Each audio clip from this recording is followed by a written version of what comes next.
ಇದೇ ಶಿವರಾತ್ರಿ ಮಹಾಶಿವರಾತ್ರಿ, ಇದೇ ಶಿವರಾತ್ರಿ ಮಹಾಶಿವರಾತ್ರಿ, ಪರಮಾತ್ಮನು ತಾನೇ ಬಂದ ಶುಭರಾತ್ರಿ, ಪರಮಾತ್ಮನು ತಾನೇ ಬಂದ ಶುಭರಾತ್ರಿ, ಕಲಿಯುಗದ ಅಂತಿಮದಲ್ಲಿ ಅಜ್ಞಾನದ ಕತ್ತಲೆಯಲ್ಲಿ ಜ್ಞಾನವೆಂಬ ಬೆಳಕನ್ನು ಚೆಲ್ಲಿ ಶಿವನೇ ಧರೆಗೆ ಬಂದಿಹ ರಾತ್ರಿ, ರಾಜಯೋಗ ಕಲಿಸಿದ ರಾತ್ರಿ, ಇದೇ ಶಿವರಾತ್ರಿ ಮಹಾಶಿವರಾತ್ರಿ, ಇದೇ ಶಿವರಾತ್ರಿ ಮಹಾಶಿವರಾತ್ರಿ.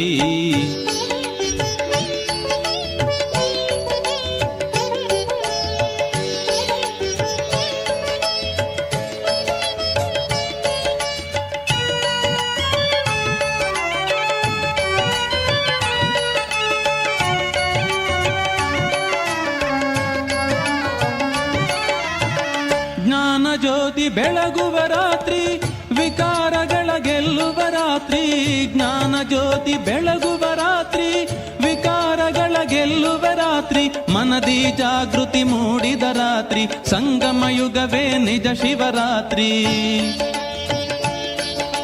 ಶಿವನ ನೆನಪೇ ನಿಜ ಉಪವಾಸ, ಶಿವನ ನೆನೆದರೆ ಸ್ವರ್ಗದ ವಾಸ, ಇದೇ ಶಿವರಾತ್ರಿ ಮಹಾಶಿವರಾತ್ರಿ, ಇದೇ ಶಿವರಾತ್ರಿ ಮಹಾಶಿವರಾತ್ರಿ.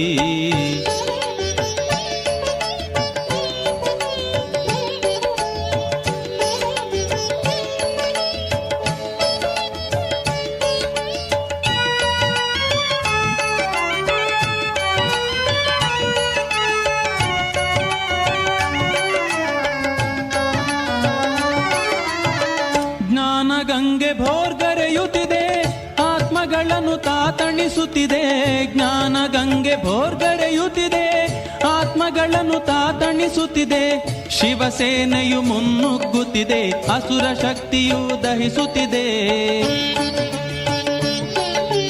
ಅಜ್ಞಾನದ ಕರಾಳ ರಾತ್ರಿ, ಜ್ಞಾನ ಸೂರ್ಯನು ಮೂಡಿದ ರಾತ್ರಿ, ಇದೇ ಶಿವರಾತ್ರಿ ಮಹಾಶಿವರಾತ್ರಿ, ಇದೇ ಶಿವರಾತ್ರಿ ಮಹಾಶಿವರಾತ್ರಿ, ಪರಮಾತ್ಮನು ತಾನೇ ಬಂದ ಶುಭರಾತ್ರಿ, ಪರಮಾತ್ಮನು ತಾನೇ ಬಂದ ಶುಭರಾತ್ರಿ, ಕಲಿಯುಗದ ಅಂತಿಮದಲ್ಲಿ ಅಜ್ಞಾನದ ಕತ್ತಲೆಯಲ್ಲಿ ಜ್ಞಾನವೆಂಬ ಬೆಳಕನ್ನು ಚೆಲ್ಲಿ ಶಿವನೇ ಧರೆಗೆ ಬಂದಿಹ ರಾತ್ರಿ, ರಾಜಯೋಗ ಕಲಿಸಿದ ರಾತ್ರಿ, ಇದೇ ಶಿವರಾತ್ರಿ ಮಹಾಶಿವರಾತ್ರಿ, ಇದೇ ಶಿವರಾತ್ರಿ ಮಹಾಶಿವರಾತ್ರಿ.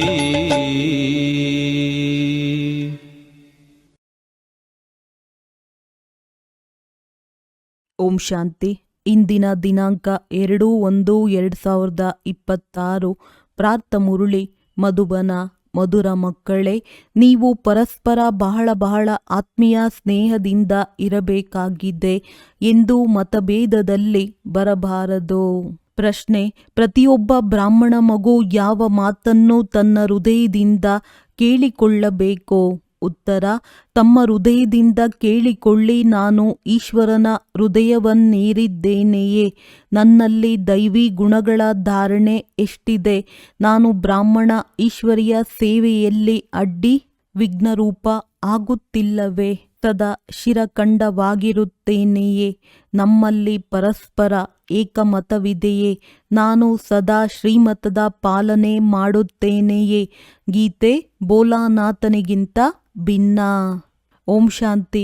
ನೀವು ಮಕ್ಕಳು ಈಶ್ವರೀಯ ಸಂಪ್ರದಾಯದವರಾಗಿದ್ದೀರಿ. ಮೊದಲು ಆಸುರಿ ಸಂಪ್ರದಾಯದವರಾಗಿದ್ದೀರಿ. ಯಾರಿಗೆ ಭೋಲಾನಾಥನೆಂದು ಹೇಳಲಾಗುತ್ತದೆ ಎಂಬುದು ಆಸುರಿ ಸಂಪ್ರದಾಯದವರಿಗೆ ತಿಳಿದೇ ಇಲ್ಲ. ಮತ್ತು ಶಿವಶಂಕರ ಬೇರೆ ಬೇರೆಯಾಗಿದ್ದಾರೆ. ಶಂಕರ ದೇವತೆಯಾಗಿದ್ದಾನೆ, ಶಿವನು ತಂದೆಯಾಗಿದ್ದಾರೆ ಎಂಬುದನ್ನೂ ಸಹ ತಿಳಿದುಕೊಂಡಿಲ್ಲ. ನೀವೀಗ ಈಶ್ವರೀಯ ಸಂಪ್ರದಾಯ ಅಥವಾ ಈಶ್ವರೀಯ ಪರಿವಾರದವರಾಗಿದ್ದೀರಿ. ಅವರು ರಾವಣನ ಆಸುರಿ ಪರಿವಾರದವರಾಗಿದ್ದಾರೆ. ಎಷ್ಟೊಂದು ಅಂತರವಿದೆ. ನೀವೀಗ ಈಶ್ವರೀಯ ಪರಿವಾರದಲ್ಲಿ ಈಶ್ವರನ ಮೂಲಕ ಪರಸ್ಪರ ಹೇಗೆ ಆತ್ಮಿಕ ಪ್ರೀತಿ ಇರಬೇಕು ಎಂಬುದನ್ನು ಕಲಿಯುತ್ತಿದ್ದೀರಿ. ಬ್ರಾಹ್ಮಣ ಕುಲದಲ್ಲಿ ಪರಸ್ಪರ ಈ ಆತ್ಮಿಕ ಪ್ರೀತಿಯನ್ನು ಇಲ್ಲಿಂದಲೇ ತುಂಬಿಸಿಕೊಳ್ಳಬೇಕಾಗಿದೆ. ಯಾರಿಗೆ ಪೂರ್ಣ ಪ್ರೀತಿ ಇರುವುದಿಲ್ಲವೋ ಅವರು ಪೂರ್ಣ ಪದವಿಯನ್ನು ಪಡೆಯುವುದಿಲ್ಲ. ಅಲ್ಲಂತೂ ಒಂದು ಧರ್ಮ, ಒಂದು ರಾಜ್ಯವಿರುತ್ತದೆ. ಪರಸ್ಪರ ಯಾವುದೇ ಕಲಹವಿರುವುದಿಲ್ಲ. ಇಲ್ಲಾದರೆ ರಾಜ್ಯವೇ ಇಲ್ಲ. ಬ್ರಾಹ್ಮಣರಲ್ಲಿಯೂ ದೇಹಾಭಿಮಾನವಿರುವ ಕಾರಣ ಮತಭೇದದಲ್ಲಿ ಬಂದು ಬಿಡುತ್ತಾರೆ. ಇಂತಹ ಮತಭೇದದಲ್ಲಿ ಬರುವವರು ಶಿಕ್ಷೆಗಳನ್ನನುಭವಿಸಿ ನಂತರ ತೇರ್ಗಡೆಯಾಗುತ್ತಾರೆ. ನಂತರ ಸತ್ಯಯುಗದಲ್ಲಿ ಒಂದು ಧರ್ಮದಲ್ಲಿರುತ್ತಾರೆ. ಆದ್ದರಿಂದ ಅಲ್ಲಿ ಶಾಂತಿ ಇರುತ್ತದೆ. ಒಂದು ಕಡೆ ಆಸುರಿ ಸಂಪ್ರದಾಯ ಅಥವಾ ಆಸುರಿ ಪರಿವಾರದವರಿದ್ದಾರೆ. ಇಲ್ಲಿ ಈಶ್ವರೀಯ ಪರಿವಾರವಿದೆ. ಭವಿಷ್ಯಕ್ಕಾಗಿ ದೈವಿ ಗುಣಗಳನ್ನು ಧಾರಣೆ ಮಾಡುತ್ತಿದ್ದೀರಿ. ತಂದೆಯು ಸರ್ವಗುಣ ಸಂಪನ್ನರನ್ನಾಗಿ ಮಾಡುತ್ತಾರೆ. ಎಲ್ಲರೂ ಆಗುವುದಿಲ್ಲ. ಯಾರು ಶ್ರೀಮತದಂತೆ ನಡೆಯುವರೋ ಅವರೇ ವಿಜಯಮಾಲೆಯ ಮಣಿಯಾಗುತ್ತಾರೆ. ಯಾರು ಆಗುವುದಿಲ್ಲವೋ ಅವರು ಪ್ರಜೆಗಳಲ್ಲಿ ಬಂದು ಬಿಡುತ್ತಾರೆ. ಅಲ್ಲಂತೂ ದೈವಿ ರಾಜಧಾನಿ ಇರುತ್ತದೆ. 100% ಸುಖ, ಶಾಂತಿ, ಪವಿತ್ರತೆ ಇರುತ್ತದೆ. ಈ ಬ್ರಾಹ್ಮಣ ಕುಲದಲ್ಲಿ ಈಗ ದೈವಿ ಗುಣಗಳನ್ನು ಧಾರಣೆ ಮಾಡಿಕೊಳ್ಳಬೇಕಾಗಿದೆ. ಕೆಲವರಂತೂ ಬಹಳ ಚೆನ್ನಾಗಿ ದೈವಿ ಗುಣಗಳನ್ನು ಧಾರಣೆ ಮಾಡಿಕೊಳ್ಳುತ್ತಾ ಅನ್ಯರಿಗೂ ಮಾಡಿಸುತ್ತಾ ಇರುತ್ತಾರೆ. ಯಾವಾಗ ದೇಹಿ ಅಭಿಮಾನಿಯಾಗಿರುವರೋ ಆಗಲೇ ಈಶ್ವರೀಯ ಕುಲದಲ್ಲಿ ಪರಸ್ಪರ ಆತ್ಮಿಕ ಸ್ನೇಹವೂ ಇರುವುದು. ಆದ್ದರಿಂದ ಪುರುಷಾರ್ಥ ಮಾಡುತ್ತಾ ಇರುತ್ತಾರೆ. ಅಂತ್ಯದಲ್ಲಿಯೂ ಎಲ್ಲರ ಸ್ಥಿತಿಯು ಏಕರಸ, ಒಂದೇ ರೀತಿ ಇರಲು ಸಾಧ್ಯವಿಲ್ಲ. ನಂತರ ಶಿಕ್ಷೆಗಳನ್ನನುಭವಿಸಿ ಪದವಿ ಭ್ರಷ್ಟರಾಗಿ ಬಿಡುತ್ತಾರೆ. ಕಡಿಮೆ ಪದವಿಯನ್ನು ಪಡೆಯುತ್ತಾರೆ. ಬ್ರಾಹ್ಮಣರಲ್ಲಿಯೂ ಒಂದು ವೇಳೆ ಯಾರಾದರೂ ಶಿರಖಂಡವಾಗಿರುವುದಿಲ್ಲ. ಪರಸ್ಪರ ಉಪ್ಪು ನೀರಾಗಿ ವರ್ತಿಸುತ್ತಾರೆ. ದೈವಿ ಗುಣಗಳನ್ನು ಧಾರಣೆ ಮಾಡಲಿಲ್ಲವೋ ಅವರು ಶ್ರೇಷ್ಠ ಪದವಿಯನ್ನು ಹೇಗೆ ಪಡೆಯುವರು? ಉಪ್ಪು ನೀರಾಗಿರುವ ಕಾರಣ ಇಲ್ಲಿ ಈಶ್ವರೀಯ ಸೇವೆಯಲ್ಲಿಯೂ ವಿಘ್ನರೂಪವಾಗುತ್ತಿರುತ್ತಾರೆ. ಅಂಥವರ ಅದೃಷ್ಟವೇನಾಗುತ್ತದೆ?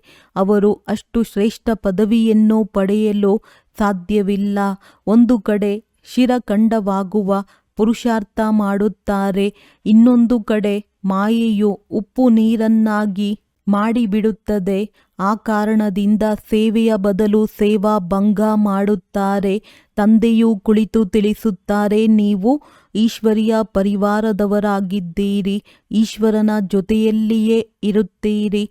ಕೆಲವರು ಜೊತೆ ಇರುತ್ತಾರೆ, ಇನ್ನು ಕೆಲವರು ಬೇರೆ ಬೇರೆ ಗ್ರಾಮಗಳಲ್ಲಿರುತ್ತಾರೆ. ಆದರೆ ಒಟ್ಟಿಗೆ ಇದ್ದೀರಲ್ಲವೇ?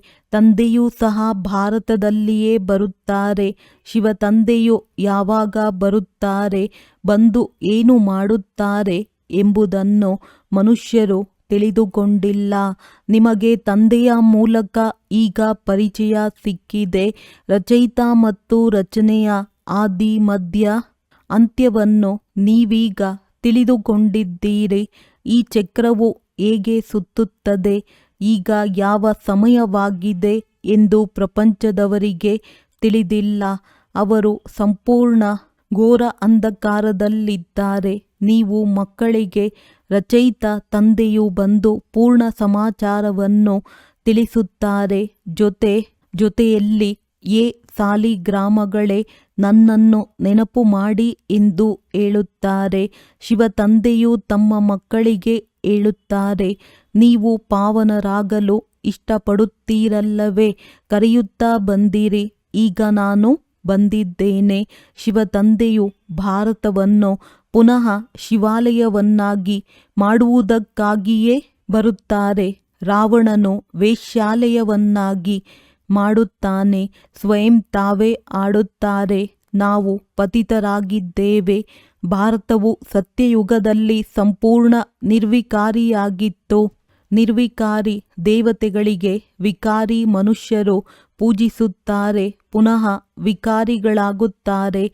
ಆಗ ಏ ಪತಿತ ಪಾವನ, ಬನ್ನಿ, ಬಂದು ನಮ್ಮನ್ನು ನಿರ್ವಿಕಾರಿಯನ್ನಾಗಿ ಮಾಡಿ ಎಂದು ಕರೆಯುತ್ತಾರೆ. ತಂದೆಯು ತಿಳಿಸುತ್ತಾರೆ, ಈ ಅಂತಿಮ ಜನ್ಮದಲ್ಲಿ ನೀವು ಪವಿತ್ರರಾಗಿ ನನ್ನೊಬ್ಬನನ್ನೇ ನೆನಪು ಮಾಡಿ, ಆಗ ನಿಮ್ಮ ಪಾಪಗಳು ತುಂಡಾಗುತ್ತವೆ ಮತ್ತು ನೀವು ತಮೋಪ್ರಧಾನರಿಂದ ಸತೋಪ್ರಧಾನ ದೇವತೆಗಳಾಗಿ ಬಿಡುತ್ತೀರಿ. ನಂತರ ಚಂದ್ರವಂಶಿ ಕ್ಷತ್ರಿಯ ಪರಿವಾರದಲ್ಲಿ ಬರುತ್ತೀರಿ. ಈ ಸಮಯದಲ್ಲಿ ಈಶ್ವರೀಯ ಪರಿವಾರದವರಾಗಿದ್ದೀರಿ. ನಂತರ ದೈವಿ ಪರಿವಾರದಲ್ಲಿ 21 ಜನ್ಮಗಳವರೆಗೆ ಇರುತ್ತೀರಿ. ನೀವು ಈ ಅಂತಿಮ ಜನ್ಮವನ್ನು ಈ ಈಶ್ವರೀಯ ಪರಿವಾರದಲ್ಲಿ ಕಳೆಯುತ್ತೀರಿ. ಇದರಲ್ಲಿ ನೀವು ಪುರುಷಾರ್ಥ ಮಾಡಿ ಸರ್ವಗುಣ ಸಂಪನ್ನರಾಗಬೇಕಾಗಿದೆ. ನೀವು ಪೂಜ್ಯರಾಗಿದ್ದೀರಿ, ಅವಶ್ಯವಾಗಿ ರಾಜ್ಯವನ್ನು ಮಾಡುತ್ತಿದ್ದೀರಿ, ನಂತರ ಪೂಜಾರಿಗಳಾದಿರಿ. ಇದನ್ನು ತಿಳಿಸಬೇಕಾಗುತ್ತದೆ ಎಲ್ಲವೇ? ಭಗವಂತ ತಂದೆಯಾಗಿದ್ದಾರೆ, ನಾವು ಅವರ ಮಕ್ಕಳಾಗಿದ್ದೇವೆ ಅಂದಾಗ ಪರಿವಾರವಾಯಿತಲ್ಲವೇ? ಗಾಯನವೂ ಇದೆ, ನೀವು ಮಾತ್ಪಿತಾ, ನಾವು ನಿಮ್ಮ ಬಾಲಕರು, ಪರಿವಾರವಾಯಿತಲ್ಲವೇ? ಈಗ ತಂದೆಯ ಅಪಾರ ಸುಖದ ಗಣಿಯೇ ಸಿಗುತ್ತಿದೆ. ತಂದೆಯು ತಿಳಿಸುತ್ತಾರೆ, ನಿಸ್ಸಂದೇಹವಾಗಿ ನೀವು ನಮ್ಮ ಪರಿವಾರದವರಾಗಿದ್ದೀರಿ. ಆದರೆ ಡ್ರಾಮಾ ಪ್ಲಾನ್ ಅನುಸಾರವಾಗಿ ರಾವಣ ರಾಜ್ಯದಲ್ಲಿ ಬಂದ ನಂತರ ಪುನಃ ನೀವು ದುಃಖದಲ್ಲಿ ಬರುತ್ತೀರಿ. ಆಗ ಕೂಗುತ್ತೀರಿ. ಈ ಸಮಯದಲ್ಲಿ ನೀವು ಸತ್ಯವಾದ ಪರಿವಾರದವರಾಗಿದ್ದೀರಿ. ನಂತರ ನಿಮಗೆ ಭವಿಷ್ಯ 21 ಜನ್ಮಗಳಿಗಾಗಿ ಆಸ್ತಿಯನ್ನು ಕೊಡುತ್ತೇನೆ. ಈ ಆಸ್ತಿ ಪುನಃ ದೈವಿ ಪರಿವಾರದಲ್ಲಿ 21 ಜನ್ಮಗಳಿಗಾಗಿ ಕಾಯಂ ಆಗಿರುತ್ತದೆ. ದೈವಿ ಪರಿವಾರವು ಸತ್ಯ ತ್ರೇತಾ ಯುಗದವರೆಗೂ ನಡೆಯುತ್ತದೆ. ನಂತರ ರಾವಣ ರಾಜ್ಯವಾಗುವುದರಿಂದ ನಾವು ದೈವಿ ಪರಿವಾರದವರಾಗಿದ್ದವೆಂಬುದನ್ನು ಮರೆತು ಹೋಗುತ್ತೀರಿ. ವಾಮ ಮಾರ್ಗದಲ್ಲಿ ಹೋಗುವುದರಿಂದ ಆಸುರಿ ಪರಿವಾರದವರಾಗಿ ಬಿಡುತ್ತೀರಿ. 63 ಜನ್ಮಗಳು ಏಣಿಯನ್ನು ಇಳಿಯುತ್ತಾ ಬಂದಿರಿ. ಈ ಇಡೀ ಜ್ಞಾನವು ನಿಮ್ಮ ಬುದ್ಧಿಯಲ್ಲಿದೆ ಅಂದಾಗ ನೀವು ಯಾರಿಗಾದರೂ ತಿಳಿಸಬಲ್ಲಿರಿ. ಮೂಲತಃ ನೀವು ದೇವಿ ದೇವತಾ ಧರ್ಮದವರಾಗಿದ್ದೀರಿ. ಸತ್ಯಯುಗಕ್ಕೆ ಮೊದಲು ಕಲಿಯುಗವಿತ್ತು. ಸಂಗಮ ಯುಗದಲ್ಲಿ ನಿಮ್ಮನ್ನು ಮನುಷ್ಯರಿಂದ ದೇವತೆಗಳನ್ನಾಗಿ ಮಾಡಲಾಗುತ್ತದೆ. ಮಧ್ಯದಲ್ಲಿ ಈ ಸಂಗಮವಿದೆ. ನಿಮ್ಮನ್ನು ಬ್ರಾಹ್ಮಣ ಧರ್ಮದಿಂದ ಪುನಃ ದೈವಿ ಧರ್ಮದಲ್ಲಿ ಕರೆ ತರುತ್ತಾರೆ. ಲಕ್ಷ್ಮೀನಾರಾಯಣರು ಈ ರಾಜ್ಯವನ್ನು ಹೇಗೆ ಪಡೆದರೆಂಬುದನ್ನು ತಿಳಿಸುತ್ತಾರೆ. ಅದಕ್ಕೆ ಮೊದಲು ಆಸುರಿ ರಾಜ್ಯವಿತ್ತು. ಅಂದ ಮೇಲೆ ಮತ್ತೆ ದೈವಿ ರಾಜ್ಯವು ಯಾವಾಗ ಮತ್ತು ಹೇಗೆ ಆಯಿತು? ತಂದೆಯು ತಿಳಿಸುತ್ತಾರೆ, ಕಲ್ಪ ಕಲ್ಪವೂ ಸಂಗಮದಲ್ಲಿ ಬಂದು ನಿಮ್ಮನ್ನು ಬ್ರಾಹ್ಮಣ, ದೇವತಾ, ಕ್ಷತ್ರಿಯ ಧರ್ಮದಲ್ಲಿ ಕರೆದುಕೊಂಡು ಹೋಗುತ್ತೇನೆ. ಇದು ಭಗವಂತನ ಪರಿವಾರವಾಗಿದೆ. ಎಲ್ಲರೂ ಗಾಡ್ ಫಾದರ್ ಎಂದು ಹೇಳುತ್ತಾರೆ, ಆದರೆ ತಂದೆಯನ್ನು ತಿಳಿಯದೇ ಇರುವ ಕಾರಣ ನಿರ್ಧನಿಕರಾಗಿದ್ದಾರೆ. ಆದ್ದರಿಂದ ತಂದೆಯು ಬಂದು ಘೋರ ಅಂಧಕಾರದಿಂದ ಪ್ರಕಾಶವನ್ನಾಗಿ ಮಾಡುತ್ತಾರೆ. ಈಗ ಸ್ವರ್ಗದ ಸ್ಥಾಪನೆಯಾಗುತ್ತಾ ಇದೆ. ನೀವು ಮಕ್ಕಳು ಓದುತ್ತಿದ್ದೀರಿ, ದೈವಿ ಗುಣಗಳನ್ನು ಧಾರಣೆ ಮಾಡುತ್ತೀರಿ. ಇದು ಸಹ ತಿಳಿದುಕೊಳ್ಳಬೇಕಾಗಿದೆ. ಶಿವ ಜಯಂತಿಯನ್ನು ಆಚರಿಸುತ್ತಾರೆ. ಶಿವ ಜಯಂತಿಯ ನಂತರ ಏನಾಗುತ್ತದೆ? ಅವಶ್ಯವಾಗಿ ದೈವಿ ರಾಜ್ಯದ ಜಯಂತಿ ಆಗುತ್ತದೆ ಎಲ್ಲವೇ? ಹೆವೆನ್ಲಿ ಗಾಡ್ ಫಾದರ್ ಸ್ವರ್ಗವನ್ನು ಸ್ಥಾಪನೆ ಮಾಡಲು ಸ್ವರ್ಗದಲ್ಲಂತೂ ಬರುವುದಿಲ್ಲ. ನಾನು ನರಕ ಮತ್ತು ಸ್ವರ್ಗದ ಮಧ್ಯದ ಸಮಯದಲ್ಲಿ ಬರುತ್ತೇನೆಂದು ಹೇಳುತ್ತಾರೆ. ಶಿವರಾತ್ರಿ ಎಂದು ಹೇಳುತ್ತಾರಲ್ಲವೇ? ಅಂದಾಗ ರಾತ್ರಿಯಲ್ಲಿ ನಾನು ಬರುತ್ತೇನೆ. ಇದನ್ನು ನೀವು ಮಕ್ಕಳು ತಿಳಿದುಕೊಳ್ಳುತ್ತೀರಿ. ಯಾರು ತಿಳಿದುಕೊಳ್ಳುವರೋ ಅವರು ಅನ್ಯರಿಗೂ ಧಾರಣೆ ಮಾಡಿಸುತ್ತಾರೆ. ಯಾರು ಮನಸ ವಾಚ ಕರ್ಮಣ ಸೇವೆಯಲ್ಲಿ ತತ್ಪರರಾಗಿರುತ್ತಾರೆಯೋ ಅವರು ಹೃದಯದಲ್ಲಿಯೂ ಇರುತ್ತಾರೆ. ಎಷ್ಟೆಷ್ಟು ಸೇವೆಯೋ ಅಷ್ಟು ಹೃದಯದಲ್ಲಿ ಏರುತ್ತಾರೆ. ಕೆಲವರು ಆಲ್ರೌಂಡ್ ವರ್ಕರ್ಸ್ ಇರುತ್ತಾರೆ. ನೀವು ಸಹ ಎಲ್ಲ ಸೇವೆಯನ್ನು ಕಲಿಯಬೇಕಾಗಿದೆ. ಅಡಿಗೆ ಮಾಡುವುದು, ರೊಟ್ಟಿ ಮಾಡುವುದು, ಪಾತ್ರೆ ತೊಳೆಯುವುದು ಇದು ಸಹ ಸೇವೆಯಲ್ಲವೇ? ಮೊದಲು ತಂದೆಯ ನೆನಪು ಇರಬೇಕು. ಅವರ ನೆನಪಿನಿಂದಲೇ ವಿಕರ್ಮ ವಿನಾಶವಾಗುತ್ತದೆ. ಇಲ್ಲಿ ಆಸ್ತಿಯೂ ಸಿಗುತ್ತದೆ. ಅಲ್ಲಿ ಸರ್ವಗುಣ ಸಂಪನ್ನರಾಗಿರುತ್ತೀರಿ. ಯಥಾ ರಾಜ ರಾಣಿ ತಥಾ ಪ್ರಜಾ. ದುಃಖದ ಮಾತಿರುವುದಿಲ್ಲ. ಈ ಸಮಯದಲ್ಲಿ ಎಲ್ಲರೂ ನರಕವಾಸಿಗಳಾಗಿದ್ದಾರೆ. ಎಲ್ಲರದ್ದು ಇಳಿಯುವ ಕಲೆಯಾಗಿದೆ. ಮತ್ತೆ ಈಗ ಏರುವ ಕಲೆಯಾಗುವುದು. ತಂದೆಯು ಎಲ್ಲರನ್ನೂ ದುಃಖದಿಂದ ಬಿಡಿಸಿ ಸುಖದಲ್ಲಿ ಕರೆದುಕೊಂಡು ಹೋಗುತ್ತಾರೆ. ಆದ್ದರಿಂದ ತಂದೆಯನ್ನು ಮುಕ್ತಿದಾತ ಎಂದು ಕರೆಯಲಾಗುತ್ತದೆ. ನಾವು ತಂದೆಯಿಂದ ಆಸ್ತಿಯನ್ನು ತೆಗೆದುಕೊಳ್ಳುತ್ತಿದ್ದೇವೆ, ಯೋಗ್ಯರಾಗುತ್ತಿದ್ದೇವೆಂದು ಇಲ್ಲಿ ನಿಮಗೆ ನಶೆ ಇರುತ್ತದೆ. ಯಾರು ಅನ್ಯರಿಗೂ ರಾಜ್ಯ ಪದವಿಯನ್ನು ಪಡೆಯಲು ಯೋಗ್ಯರನ್ನಾಗಿ ಮಾಡುತ್ತಾರೆಯೋ ಅವರನ್ನು ಯೋಗ್ಯರೆಂದು ಹೇಳಲಾಗುತ್ತದೆ. ಇದನ್ನೂ ಸಹ ತಂದೆಯು ತಿಳಿಸುತ್ತಾರೆ. ಓದುವವರು ಬಹಳ ಮಂದಿ ಬರುತ್ತಾರೆ. ಆದರೆ 84 ಜನ್ಮಗಳನ್ನು ಎಲ್ಲರೂ ಪಡೆಯುತ್ತಾರೆ ಎಂದಲ್ಲ. ಯಾರು ಸ್ವಲ್ಪ ಓದುತ್ತಾರೆಯೋ ಅವರು ತಡವಾಗಿ ಬರುತ್ತಾರೆ. ಅಂದಾಗ ಜನ್ಮಗಳೂ ಸಹ ಕಡಿಮೆಯಾಗುತ್ತವೆ ಎಲ್ಲವೇ? ಕೆಲವರು 80 ಜನ್ಮ, ಕೆಲವರದ್ದು 82 ಜನ್ಮ. ಯಾರು ಬೇಗ ಬರುತ್ತಾರೆ, ಯಾರು ಕೊನೆಯಲ್ಲಿ ಬರುತ್ತಾರೆ? ಎಲ್ಲದಕ್ಕೂ ಆಧಾರ ವಿದ್ಯೆಯಾಗಿದೆ. ಸಾಧಾರಣ ಪ್ರಜೆಗಳು ಕೊನೆಯಲ್ಲಿ ಬರುತ್ತಾರೆ. ಅವರದ್ದು 84 ಜನ್ಮಗಳಾಗಲು ಸಾಧ್ಯವಿಲ್ಲ. ಅಂತ್ಯದಲ್ಲಿ ಬರುತ್ತಾರಲ್ಲವೇ? ಯಾರು ಸಂಪೂರ್ಣ ಕೊನೆಯಲ್ಲಿರುವರೋ ಅವರು ತ್ರೇತಾದ ಅಂತ್ಯದಲ್ಲಿ ಬಂದು ಜನ್ಮವನ್ನು ತೆಗೆದುಕೊಳ್ಳುತ್ತಾರೆ. ನಂತರ ವಾಮ ಮಾರ್ಗದಲ್ಲಿ ಹೋಗುತ್ತಾರೆ.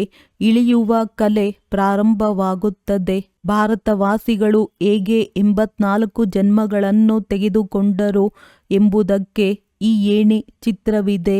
ಡ್ರಾಮಾದ ರೂಪದಲ್ಲಿ ಈ ಗೋಲಾದ ಚಿತ್ರವಿದೆ. ಯಾರು ಪಾವನರಿದ್ದರೋ ಅವರೇ ಈಗ ಪತಿತರಾಗಿ ಬಿಟ್ಟಿದ್ದಾರೆ. ಪುನಃ ಪಾವನ ದೇವತೆಗಳಾಗುತ್ತಾರೆ. ತಂದೆಯು ಬಂದಾಗ ಎಲ್ಲರ ಕಲ್ಯಾಣವಾಗುತ್ತದೆ. ಆದ್ದರಿಂದ ಇದಕ್ಕೆ ಅಧಿಕ ಯುಗವೆಂದು ಹೇಳಲಾಗುತ್ತದೆ. ಬಲಿಹಾರಿಯು ತಂದೆಯದ್ದಾಗಿದೆ, ಏಕೆಂದರೆ ಅವರು ಎಲ್ಲರ ಕಲ್ಯಾಣ ಮಾಡುತ್ತಾರೆ. ಸತ್ಯಯುಗದಲ್ಲಿ ಎಲ್ಲರ ಕಲ್ಯಾಣವಾಗಿತ್ತು. ಯಾವುದೇ ದುಃಖವಿರಲಿಲ್ಲ. ಇದನ್ನು ತಿಳಿಸಬೇಕಾಗಿದೆ. ನಾವು ಈಶ್ವರಿಯ ಪರಿವಾರದವರಾಗಿದ್ದೇವೆ. ಈಶ್ವರನು ಎಲ್ಲರ ತಂದೆಯಾಗಿದ್ದಾರೆ. ಇಲ್ಲಿಯೇ ನೀವು ಮಾತ್ಪಿತಾ ಎಂದು ಆಡುತ್ತೀರಿ. ಅಲ್ಲಂತೂ ಕೇವಲ ತಂದೆ ಎಂದು ಹೇಳಲಾಗುತ್ತದೆ. ಇಲ್ಲಿ ನೀವು ಮಕ್ಕಳಿಗೆ ತಂದೆ ತಾಯಿ ಸಿಗುತ್ತಾರೆ. ಇಲ್ಲಿ ನೀವು ಮಕ್ಕಳನ್ನು ದತ್ತು ಮಾಡಿಕೊಳ್ಳುತ್ತಾರೆ. ರಚಯಿತ ತಂದೆ ಇದ್ದಾರೆಂದರೆ ತಾಯಿಯೂ ಇರುವರು. ಇಲ್ಲವೆಂದರೆ ರಚನೆಯು ಹೇಗಾಗುವುದು? ಸ್ವರ್ಗದ ರಚಯಿತ ತಂದೆಯು ಹೇಗೆ ಸ್ವರ್ಗ ಸ್ಥಾಪನೆ ಮಾಡುತ್ತಾರೆ ಎಂಬುದನ್ನು ಭಾರತವಾಸಿಗಳೇ ತಿಳಿದುಕೊಂಡಿಲ್ಲ ಮತ್ತು ವಿದೇಶದವರು ತಿಳಿದುಕೊಂಡಿಲ್ಲ. ಇಲ್ಲಿ ನಮಗೆ ತಿಳಿದಿದೆ. ಹೊಸ ಪ್ರಪಂಚದ ಸ್ಥಾಪನೆ ಮತ್ತು ಹಳೆಯ ಪ್ರಪಂಚದ ವಿನಾಶವು ಅವಶ್ಯವಾಗಿ ಸಂಗಮದಲ್ಲಿಯೇ ಆಗುವುದು. ನೀವೀಗ ಸಂಗಮದಲ್ಲಿದ್ದೀರಿ. ಈಗ ತಂದೆಯು ತಿಳಿಸುತ್ತಾರೆ, ಮಕ್ಕಳೇ, ನನ್ನೊಬ್ಬನನ್ನೇ ನೆನಪು ಮಾಡಿ. ಆತ್ಮವು ಪರಮಪಿತ ಪರಮಾತ್ಮನನ್ನು ನೆನಪು ಮಾಡಬೇಕಾಗಿದೆ. ಆತ್ಮಗಳು ಮತ್ತು ಪರಮಾತ್ಮನು ಬಹಳ ಕಾಲ ಅಗಲಿದ್ದರೂ ಸುಂದರ ಮೇಳವು ಎಲ್ಲಿ ಆಗುವುದು? ಆ ಸುಂದರ ಮೇಳವು ಅವಶ್ಯವಾಗಿ ಇಲ್ಲಿಯೇ ಸೇರುವುದು. ಪರಮಾತ್ಮ ತಂದೆಯು ಇಲ್ಲಿಯೇ ಬರುತ್ತಾರೆ. ಇದಕ್ಕೆ ಕಲ್ಯಾಣಕಾರಿ ಸುಂದರ ಮೇಳವೆಂದು ಹೇಳಲಾಗುತ್ತದೆ. ಜೀವನ್ಮುಕ್ತಿಯ ಆಸ್ತಿಯನ್ನು ಎಲ್ಲರಿಗೆ ಕೊಡುತ್ತಾರೆ. ಆಗ ಎಲ್ಲರೂ ಜೀವನ ಬಂಧನದಿಂದ ಮುಕ್ತರಾಗಿ ಬಿಡುತ್ತಾರೆ. ಎಲ್ಲರೂ ಶಾಂತಿಧಾಮಕ್ಕೆ ಹೋಗುತ್ತಾರೆ. ಮತ್ತೆ ಬಂದಾಗ ಸತೋಪ್ರಧಾನರಿರುತ್ತಾರೆ. ಧರ್ಮ ಸ್ಥಾಪನಾರ್ಥವಾಗಿ ಧರ್ಮಾತ್ಮರು ಕೆಳಗಡೆ ಬಂದಾಗ, ಅವರ ಸಂಖ್ಯೆಯು ಹೆಚ್ಚಿನದಾಗಿ ವೃದ್ಧಿಯಾದಾಗ ರಾಜ್ಯಭಾರಕ್ಕಾಗಿ ಪುರುಷಾರ್ಥ ಮಾಡುವರು. ಅಲ್ಲಿಯವರೆಗೆ ಯಾವುದೇ ಜಗಳ ಕಲಹಗಳಿರುವುದಿಲ್ಲ. ಸತೋಪ್ರಧಾನರಿಂದ ಯಾವಾಗ ರಜೋದಲ್ಲಿ ಬರುವರೋ ಆಗ ಜಗಳ ಕಲಹಗಳನ್ನು ಆರಂಭಿಸುತ್ತಾರೆ. ಮೊದಲು ಸುಖ, ನಂತರ ದುಃಖ. ಈಗ ಸಂಪೂರ್ಣ ದುರ್ಗತಿಯನ್ನು ಹೊಂದಿದ್ದಾರೆ. ಈ ಕಲಿಯುಗಿ ಪ್ರಪಂಚದ ವಿನಾಶ ಮತ್ತು ಸತ್ಯಯುಗಿ ಪ್ರಪಂಚದ ಸ್ಥಾಪನೆಯಾಗಬೇಕಾಗಿದೆ. ತಂದೆಯು ಬ್ರಹ್ಮರವರ ಮೂಲಕ ವಿಷ್ಣುಪುರಿಯ ಸ್ಥಾಪನೆ ಮಾಡುತ್ತಿದ್ದಾರೆ. ನಂತರ ಯಾರು ಹೇಗೆ ಪುರುಷಾರ್ಥ ಮಾಡುವರೋ ಅದರನುಸಾರ ವಿಷ್ಣುಪುರಿಯಲ್ಲಿ ಬಂದು ಪ್ರಾರಬ್ಧವನ್ನು ಪಡೆಯುತ್ತಾರೆ. ಇವು ಬಹಳ ತಿಳಿದುಕೊಳ್ಳುವ ಮಾತುಗಳಾಗಿವೆ. ಈ ಸಮಯದಲ್ಲಿ ನಾವು ಈಶ್ವರನಿಂದ ಭವಿಷ್ಯ 21 ಜನ್ಮಗಳ ಆಸ್ತಿಯನ್ನು ಪಡೆಯುತ್ತಿದ್ದೇವೆ ಎಂದು ನೀವು ಮಕ್ಕಳಿಗೆ ಬಹಳ ಖುಷಿ ಇರಬೇಕು. ಯಾರೆಷ್ಟಾದರೂ ಪುರುಷಾರ್ಥ ಮಾಡಿ ಈಗ ತನ್ನನ್ನು ಅಕ್ಯುರೇಟ್ ಮಾಡಿಕೊಳ್ಳಬಹುದು. ನೀವೀಗ ಅಕ್ಯುರೇಟ್ ಆಗಬೇಕಾಗಿದೆ. ಗಡಿಯಾರಗಳಲ್ಲಿಯೂ ಸಹ ಲಿವರ್ ಮತ್ತು ಸಿಲಿಂಡರ್ ಇರುತ್ತವೆ. ಲಿವರ್ ಗಡಿಯಾರವು ಬಹಳ ಅಕ್ಯುರೇಟ್ ಆಗಿರುತ್ತದೆ. ಮಕ್ಕಳಲ್ಲಿಯೂ ಕೆಲವರು ಅಕ್ಯುರೇಟ್ ಆಗಿ ಬಿಡುತ್ತಾರೆ, ಇನ್ನು ಕೆಲವರು ಅನ್ಅಕ್ಯುರೇಟ್ ಆಗಿ ಬಿಡುತ್ತಾರೆ. ಅವರದ್ದು ಕಡಿಮೆ ಪದವಿಯಾಗುತ್ತದೆ. ಆದ್ದರಿಂದ ಪುರುಷಾರ್ಥ ಮಾಡಿ ಅಕ್ಯುರೇಟ್ ಆಗಬೇಕು. ಈಗ ಎಲ್ಲರೂ ಅಕ್ಯುರೇಟ್ ಆಗಿ ನಡೆಯುತ್ತಿಲ್ಲ. ಪುರುಷಾರ್ಥ ಮಾಡಿಸುವವರು ಒಬ್ಬರೇ ತಂದೆಯಾಗಿದ್ದಾರೆ.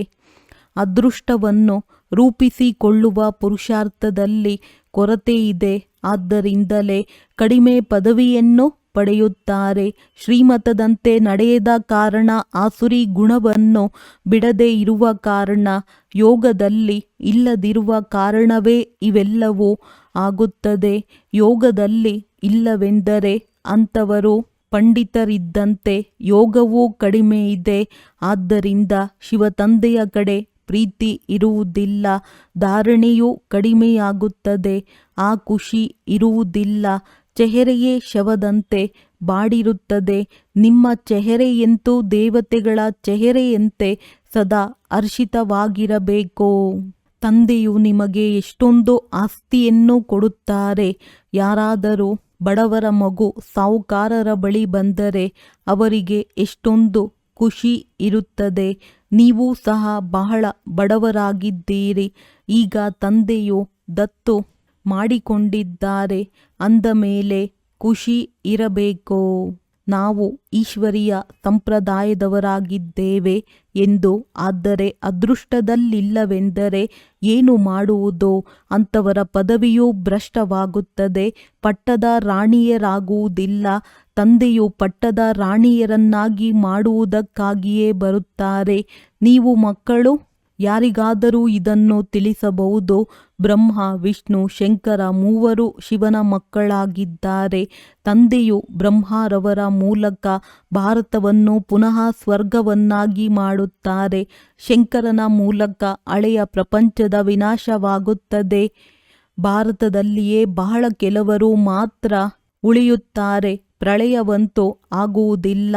ಆದರೆ ಬಹಳ ಕಡಿಮೆ ಜನಸಂಖ್ಯೆ ಮಾತ್ರವೇ ಉಳಿಯುತ್ತದೆ. ಆದ್ದರಿಂದ ಅದು ಪ್ರಳಯವಾದ ಹಾಗೆ ರಾತ್ರಿ ಹಗಲಿನ ಅಂತರವಾಗಿ ಬಿಡುತ್ತದೆ. ಅವರೆಲ್ಲರೂ ಮುಕ್ತಿಧಾಮದಲ್ಲಿ ಹೊರಟು ಹೋಗುತ್ತಾರೆ. ಇದು ಪತಿತ ಪಾವನ ತಂದೆಯದ್ದೇ ಕರ್ತವ್ಯವಾಗಿದೆ. ತಂದೆಯು ತಿಳಿಸುತ್ತಾರೆ, ಮಕ್ಕಳೇ, ದೇಹಿ ಅಭಿಮಾನಿಯಾಗಿರಿ. ಇಲ್ಲದಿದ್ದರೆ ಹಳೆಯ ಸಂಬಂಧಿಗಳು ನೆನಪಿಗೆ ಬರುತ್ತಿರುತ್ತಾರೆ. ಎಲ್ಲವನ್ನು ಬಿಟ್ಟಿದ್ದೀರಿ, ಆದರೂ ಸಹ ಬುದ್ಧಿಯು ಹೋಗುತ್ತಿರುತ್ತದೆ. ನಷ್ಟಮೋಹಿಯಾಗಿಲ್ಲ, ಆದ್ದರಿಂದ ಅದಕ್ಕೆ ವ್ಯಭಿಚಾರಿ ನೆನಪೆಂದು ಹೇಳಲಾಗುತ್ತದೆ.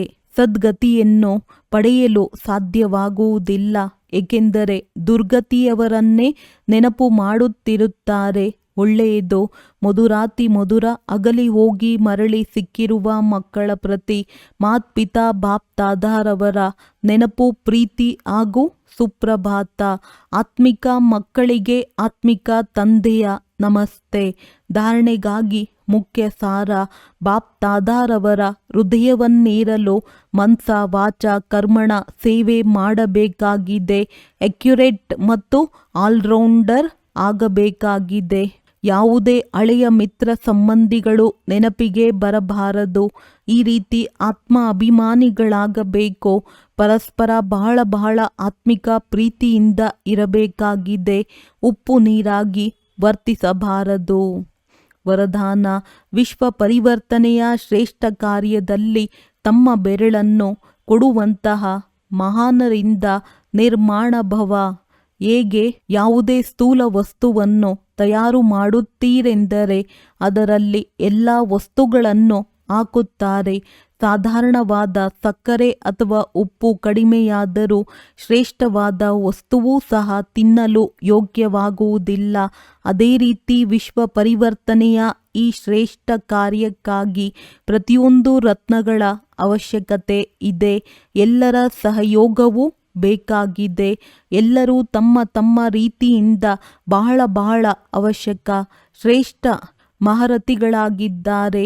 ಆದ್ದರಿಂದ ತಮ್ಮ ಕಾರ್ಯದ ಶ್ರೇಷ್ಠತೆಯ ಮೌಲ್ಯವನ್ನು ಅರಿತುಕೊಳ್ಳಿರಿ. ಎಲ್ಲರೂ ಮಹಾನ್ ಆತ್ಮರಾಗಿದ್ದೀರಿ.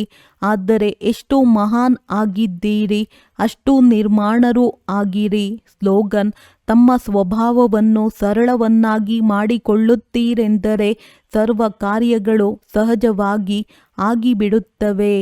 ಅವ್ಯಕ್ತ ಸೂಚನೆಗಳು: ಈ ಅವ್ಯಕ್ತ ಮಾಸದಲ್ಲಿ ಬಂಧನ ಮುಕ್ತರಾಗಿ ಜೀವನ್ಮುಕ್ತ ಸ್ಥಿತಿಯ ಅನುಭವ ಮಾಡಿರಿ.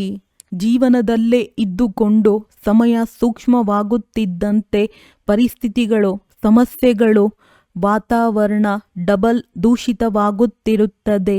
ಇಂತಹ ಸಮಯದಲ್ಲೂ ಅದರ ಪ್ರಭಾವದಿಂದ ಮುಕ್ತರಾಗಿ ಜೀವನದಲ್ಲೇ ಇದ್ದುಕೊಂಡು ಈ ಎಲ್ಲ ಭಿನ್ನ ಮುಕ್ತರಾಗಿರಬೇಕಾಗಿದೆ. ಒಂದು ಸೂಕ್ಷ್ಮ ಬಂಧನವೂ ಸಹ ಇರಬಾರದು. ಇಂತಹ ಬಂಧನ ಮುಕ್ತ ಜೀವನ್ಮುಕ್ತರಾಗುವುದು ಪ್ರತಿಯೊಬ್ಬ ಬ್ರಾಹ್ಮಣ ಮಕ್ಕಳ ಗುರಿಯಾಗಿದೆ. ಸಂಗಮ ಯುಗದಲ್ಲಿಯೇ ಈ ಜೀವನ್ಮುಕ್ತ ಸ್ಥಿತಿಯ ಪ್ರಾಪ್ತಿಯನ್ನು ಅನುಭವಿಸಬೇಕಾಗಿದೆ. ಒಳ್ಳೆಯದು. ಓಂ ಶಾಂತಿ.